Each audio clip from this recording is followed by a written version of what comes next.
நமக்கு என்று அல்லாஹ் சந்தர்ப்பத்தை தந்திருக்கிறான்.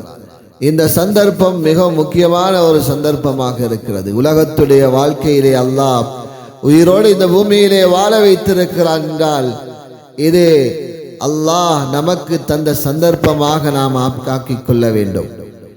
இது ரஜபுடைய மாதமாக இருக்கிறது. இந்த மாதத்திலே நாம் தயாராக வேண்டும். நமது பாவங்களை விட்டுவிட வேண்டும். நாம் ஹராத்தை உண்ணுகிறோமா, அவைகளை நாம் விட்டுவிட வேண்டும். நாம் பொய் சத்தியம் செய்கிறோமா, அடுத்தவர்களை குறை கூறி உலகத்திலே வாழ்கிறோமா, நாம் பேச எடுத்தால் எத்தனையோ பேர் குறைகளோடு குறை பேசுவதிலே அவருடைய வாழ்க்கை கழிந்து கொண்டிருக்கிறது.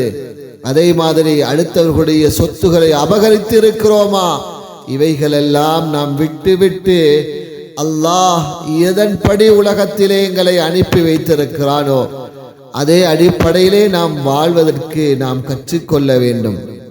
நமது வாழ்க்கையை சீர்திருத்திக் கொள்ள வேண்டும்.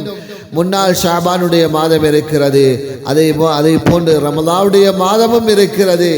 அதற்காக வேண்டி என்ன செய்வார்கள், நம்மளுக்கு முன்னால் வாழ்ந்தவர்கள் தயாராகுவார். ரஜபுடைய மாதத்திலே தயாராகுவார்கள். தன்னை நல்ல முறையிலே ஆக்கிக் கொள்வார்கள். நல்ல அமல்கள் செய்வதற்காக வேண்டி தன்னை தயாரித்துக் கொள்வார்கள்.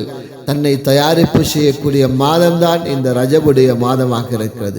பாவங்களை விட்டு விடுவோம். நாம் ஒரு நாள் மண்குழியிலே நாம் இருக்க வேண்டியவர்களாக இருக்கிறோம். மண்ணறையை நாம் சந்திக்க இருக்கிறோம். அதற்கு முன்னால் நாம் பாவங்களை விட்டு தௌபா செய்து கொண்டு நாம் மற்றவர்களோடு நல்ல முறையில் நடந்து கொள்வோம். நல்லவர்களாக உலகத்திலே வாழ்வோம்.